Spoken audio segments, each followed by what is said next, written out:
भारतीय जनता पार्टीकडून पारावरचा फराळ या स्तुत्य उपक्रमाला राधानगरी वासियांचा उत्स्फूर्त असा प्रतिसाद। राधानगरी तालुक्यातील सोन्याची शिरोली या गावी भारतीय जनता पार्टीच्या वतीनं पारावरचा फराळ हा उपक्रम राबवण्यात आला। या उपक्रमामध्ये पारावर असलेल्या मोठ्या वडाच्या झाडाखाली बसून फराळ चाखण्यासाठी राज्यसभा खासदार धनंजय उर्फ मुन्ना महाडिक उपस्थित होते। यावेळी या परिसरातील गोरगरीब गरजू लोकांना खासदार धनंजय महाडिक यांच्या वतीनं भाऊबीज निमित्त साडी वाटप व लहान मुलांना कपडे वाटप कार्यक्रम करण्यात आला। कोल्हापूर जिल्ह्यातील या अनोख्या उपक्रमाला सोन्याची शिरोली परिसरातील नागरिकांनी उत्स्फूर्तपणे हजेरी लावली होती। नागरिकांसोबत चर्चा करताना महाडिक म्हणाले, पारावर बसून फराळ खाण्याची ही प्राचीन परंपरा आहे। सध्याच्या युगात आपल्यातला संवाद हरवत चालला आहे। आपली ही प्राचीन संस्कृती पिढ्यानपिढ्या जोपासली पाहिजे। पुढच्या पिढीला प्राचीन संस्कृती समजायला हवी, म्हणून या उपक्रमाचे आयोजन केल्याचं सांगितलं।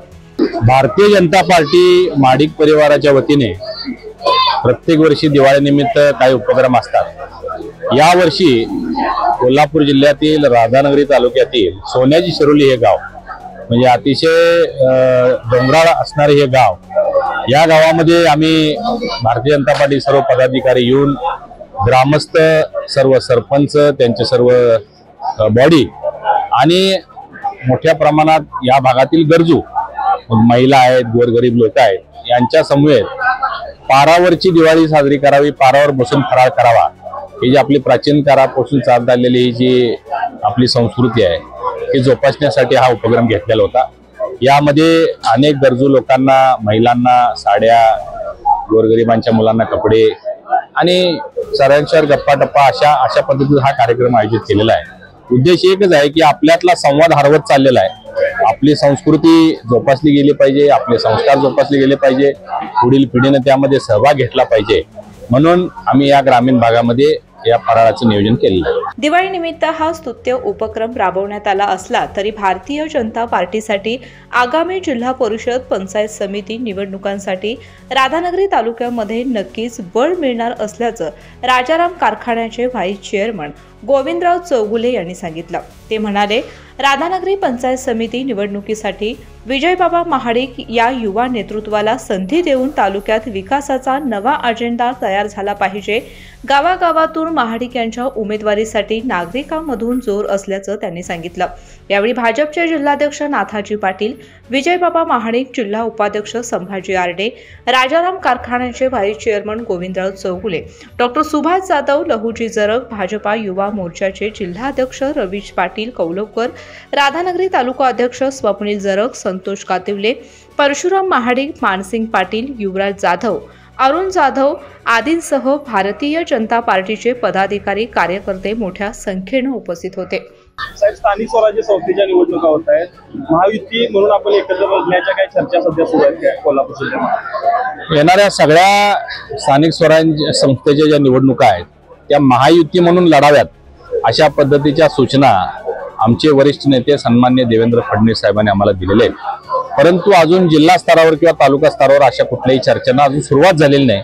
परंतु आमची इच्छा आहे की आम्ही महायुती म्हणून या निवडणुका लढवाव्या। दिवाळीचे फटाके आता फुटलेत, राजकीय फटाके आता इथं काय राधानगरी तालुक्यात फोडणार असतात। आता दिवाळीचे फटाके झालेले आहेत, आज दिवाळीचा शेवटचा दिवस आहे, भाऊबीज आहे। उद्यापासून राजकीय फटाके वाजायला सुरू होणार आहेत, कारण निवडणुका आता आलेल्याच आहेत।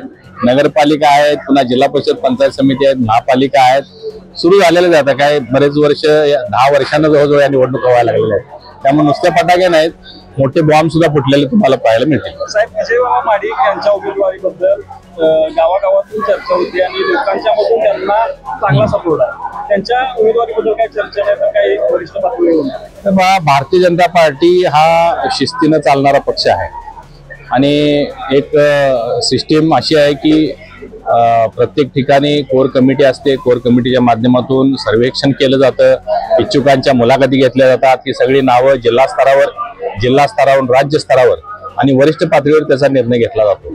परंतु कोल्हापूर जिल्ह्यामध्ये आम्ही ठरवलेलं आहे की कमीत कमी 30% उमेदवारी किंवा तिकीट हे युवकांना देण्याचा आम्ही आता निर्णय घेतलेला आहे। त्यामुळे नवीन युवक, नवीन युवती राजकारणामध्ये येतील आणि राजकारणाची दिशा निश्चितपणाने बदलण्यासाठी हे लोक काम करतील याचा मला विश्वास आहे। म्हणजे बाबांची उमेदवारी पक्की समजायची का? हे आज सांगता येणार नाही. जनतेतून यावं लागतंय. महाडिक परिवार समाजसेवा सामाजिक काम करत आलेला आहे आणि ज्या पद्धतीनं निवडणुका घोषित झाल्या, आरक्षण पडली, की मग जनतेतून ज्या पद्धतीनं लोक मागणी करतील त्याप्रमाणे निर्णय घेतला जाईल. महाडिक पॅटर्न बघायला मिळणार काही या स्थानिक संस्थेत? निश्चित महाडिक पॅटर्न तुम्हाला कोल्हापूर जिल्हा, सोलापूर जिल्हा आणि सांगली जिल्हा या तिन्ही जिल्ह्यामध्ये पाहायला मिळेल.